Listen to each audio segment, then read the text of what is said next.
Welcome to part 2 of this Intel update video on the 2nd of January 2023. We're going to get straight into it, but before I do, please send me an email if you have anything that you want me to share with as many people as possible regarding anything which you feel is going to help, especially us preppers, prepare for all of this stuff which is literally coming down the road right now. So this one is random, okay? There's lots of random different emails and different themes in this. The previous one I've just done was all about finance and banks. This one is a little bit of everything, okay? So it's a random piece of information and we're going to get straight onto it, starting from Daniel. Now Daniel is in Alaska and he emailed in saying they've got shortage issues out there with eggs, no pasta to be found anywhere, and the fuel prices are going insanely high. That is live right now in Alaska. Back over here to the United Kingdom. So this guy wishes to remain anonymous, so nothing is going to be shared about this guy's name and location for obvious reasons, as you can appreciate as we continue. NHS and ambulances. There are apparently shortages of medical grade oxygen. BOC. Now you guys might have seen BOC, those big bottles and canisters and containers and that sort of thing to do with oxygen and gases, etc. They cancelled an order. Now I'm not affiliate with how the NHS works and some of the verbiage, but what was discussed in this email that was sent to me was something called ZX and ZD. No cylinders are left in stock at BOC.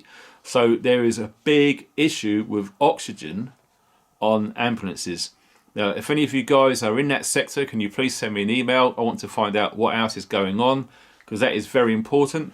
As some of you guys might know, my mother passed away in 2020.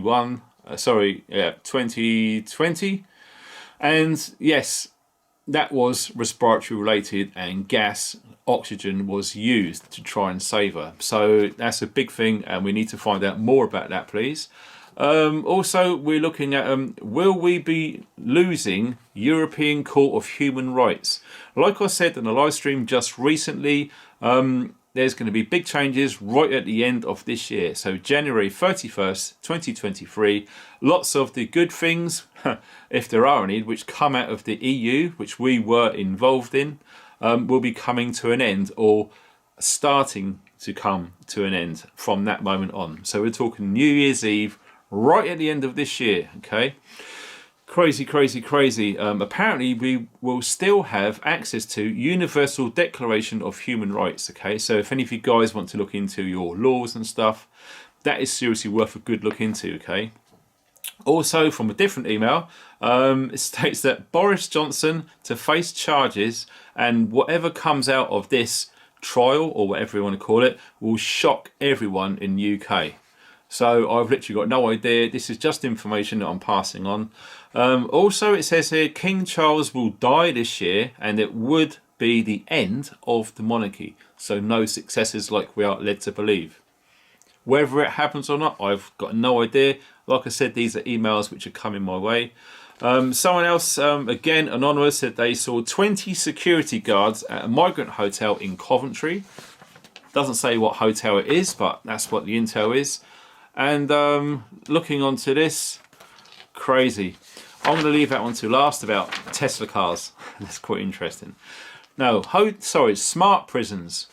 Serco. Do you remember me saying in a recent video, I think it was a live stream, about Serco, one of the main tenders to contract these smart prisons.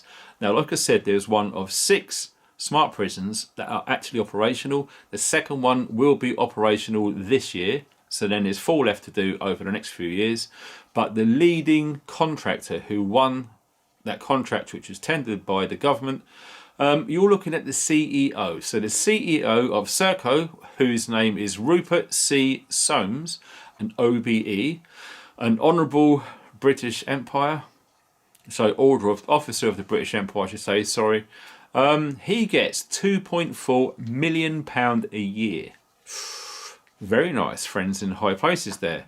Going down a bit below that chain, you've got Nigel Crossley. Here's a CFO in the same business, Serco.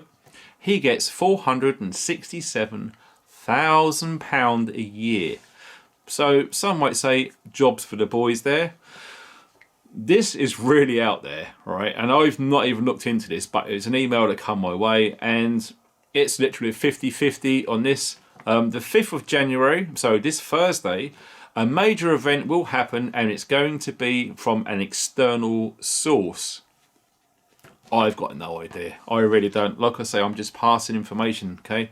Apparently Kosovo and Serbia, they're very close from kicking off their own little issue going on over there. So it does look like that Europe this year is going to be a melting pot of all sorts of stuff, especially with NATO as well being looked into too. Very, very crazy.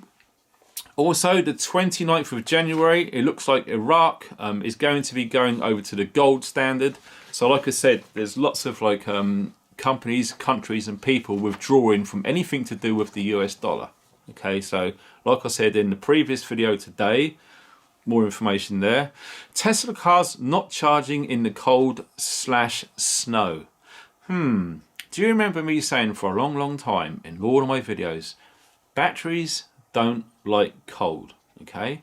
And EVs, electric vehicles, are no different. And guess where all of the batteries are in these vehicles? Right at the bottom, right near where it's cold, okay? So apparently this is a story from a brother and sister who started a journey from Orlando in Florida, and they wanted to go to Wichita in Kansas for Christmas. Sounds nice. They had to stop 6 times a day to charge their electric vehicle which they hired for the trip, and it was costing on average between $25 and $35 a time just to charge their vehicle, because there was big issues with the temperatures. I believe it was a Tesla. Yeah, it was a Tesla. And once it gets to 40% when it's really, really cold, it doesn't seem to want to do anything else, so you can't fully charge them. This spells big, big problems for our lovely friend, Mr. Elon Musk, heading that company. So be interested to see how he tries to dig himself out of that one. Once again, any emails that you want to send me to share to everyone else, please send them to the email address below this video. Thanks very much for watching. Take care and stay funky.